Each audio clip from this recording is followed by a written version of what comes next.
Hello everyone. तो स्वागत है आपका फिर से एक बार आपके अपने YouTube channel educational study IQ में। आज है 18 जून और आज के वीडियो में हम पढ़ेंगे 18 जून 2020 का करंट अफेयर। चलिए शुरू करते हैं आज का वीडियो। हाल ही में किस राज्य के उच्च न्यायालय द्वारा विभिन्न स्कूलों में अध्ययनरत छात्रों के व्यवहार को सुधारने के लिए अध्यापक द्वारा हल्की यातनाएं देना अपराध की श्रेणी से बाहर निकाला? तो ये है हिमाचल प्रदेश।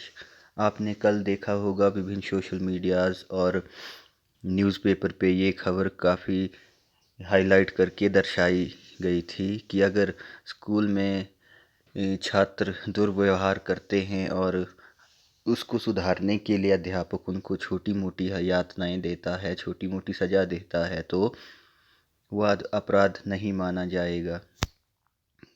और ये ऐसा करने वाला हिमाचल प्रदेश पहला राज्य बना है। हमारा अगला प्रश्न है, मुख्यमंत्री स्वावलंबन योजना के अंतर्गत कितने प्रतिशत सब्सिडी देने का प्रावधान किया गया है? तो ये है, मैंने इससे पहले भी ये क्वेश्चन डाला था, उसमें भी मैंने आपको विस्तृत जानकारी दी थी।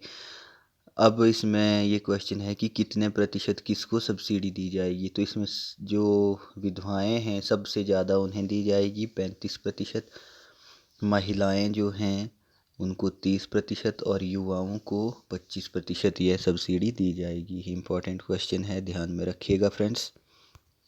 हमारा अगला प्रश्न है, हिमाचल प्रदेश के किस जिला में प्रदेश का पहला महिला नशा मुक्ति केंद्र खुलेगा? तो ये खुलेगा फ्रेंड्स कुल्लू में।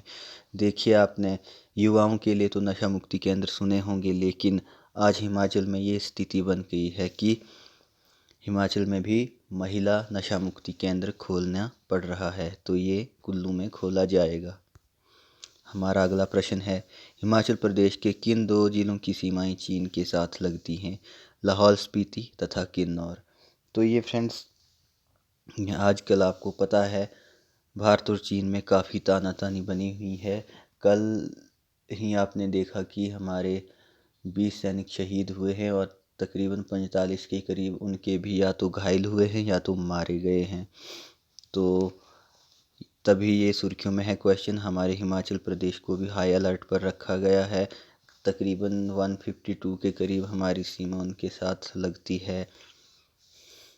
हमारा अगला प्रश्न है, गुजरात में कौन सी कंपनी सौर परियोजना विकसित करेगी? तो ये करेगी Tata power renewable energy limited. तो फ्रेंड्स, आजकल सरकार की मैक्सिमम योजनाएं इस पेंडेमिक की वजह से रुकी हुई हैं। भारत ने इस साल जो सौर परियोजनाएं हैं इस पर काफ़ी इन्वेस्टमेंट करना था, इस पर काफ़ी खर्चा करना था, लेकिन अभी तक रुका हुआ है। तो गुजरात में टाटा पावर रिन्यूएबल एनर्जी जो लिमिटेड है वो काम करने जा रही है। हमारा अगला प्रश्न है, प्रत्येक वर्ष 17 जून को विश्व भर में किस दिवस के रूप में मनाया जाता है? जो 17 जून है पूरी दुनिया में किस के रूप में मनाया जाता है? तो फ्रेंड्स, ये मनाया जाता है विश्व मरुस्थलीकरण और सूखा रोकथाम दिवस। हमारा अगला प्रश्न है, पूर्वी लद्दाख में वास्तविक नियंत्रण रेखा LAC पर चीनी सैनिकों के साथ झड़प में कर्नल सहित भारत के कितने जवान शहीद हुए?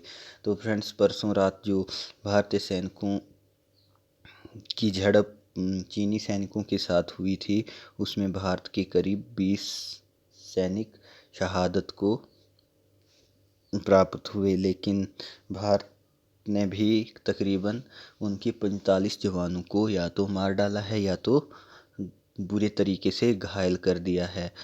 क्योंकि फ्रेंड्स, वहाँ पर जहाँ पर ये झड़प हुई वहाँ पर धक्का मुक्की के कारण काफ़ी सैनिक खाई में गिरे, जिसके कारण उनकी मौत हो गई। वहाँ पर किसी तरह का कोई फायर नहीं हुआ है। हमारा अगला प्रश्न है, 45 वर्षों बाद भारत की किस देश के साथ खूनी झड़प देखने को मिली? तो यह आपको पता है चीन के साथ देखने को मिली। इससे पहले अरुणाचल प्रदेश में इस तरह की झड़प देखी गई थी 45 वर्ष पहले। हमारा अगला प्रश्न है, 16 जून 2020 को भारत चीन के बीच LAC एक इस क्षेत्र के एक इस क्षेत्र पर दोनों देशों के बीच खूनी झड़पें हुई, तो ये हुई लद्दाख की गलवान घाटी में। 16 जून को ये रात को ये खूनी झड़प हुई है LAC में, लद्दाख की गलवान घाटी में। अगला प्रश्न, सॉरी, ये एक थोड़ी सी इन्फॉर्मेशन है। चीन, जिस तरह भारत अपने देश के मुकुट को, कश्मीर को मानता है, उसी तरह चीन भी तिब्बत को हथेली के रूप में मानता है, जो कि उन्होंने हथिया लिया है।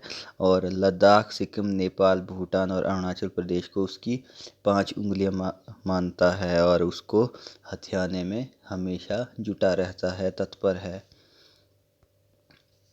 हमारा अगला प्रश्न है, निर्वासित तिब्बत सरकार के प्रधानमंत्री कौन हैं? तो ये हैं लोब्सांग सांग्ये।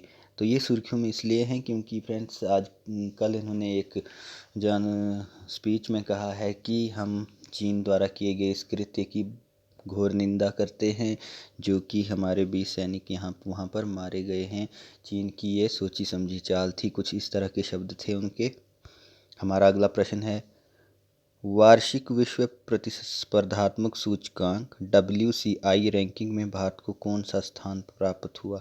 तो ये प्राप्त हुआ है 43वां स्थान प्राप्त हुआ है भारत को वार्षिक विश्व प्रतिस्पर्धात्मक सूचकांक में।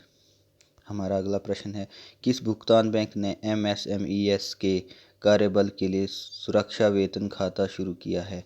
तो ये किया है एयरटेल पेमेंट्स बैंक ने। हमारा अगला प्रश्न है, फीफा के द्वारा जून के लिए जारी फुटबॉल वर्ल्ड रैंकिंग में किस टीम को प्रथम स्थान प्राप्त हुआ?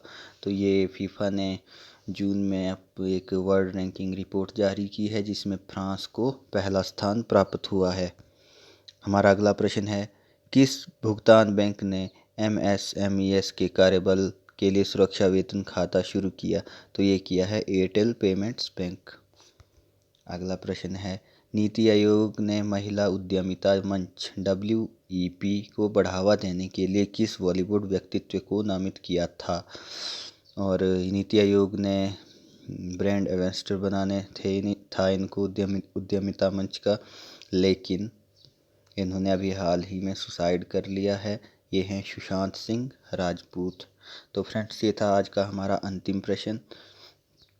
अगर आप हमारे इस चैनल पर नए हो तो चैनल को सब्सक्राइब कर दें, वीडियो को ज़्यादा से ज़्यादा लाइक करें, अपने फ्रेंड्स में शेयर करें ताकि उनको भी इसका फ़ायदा हो सके। तो थैंक यू फ्रेंड्स।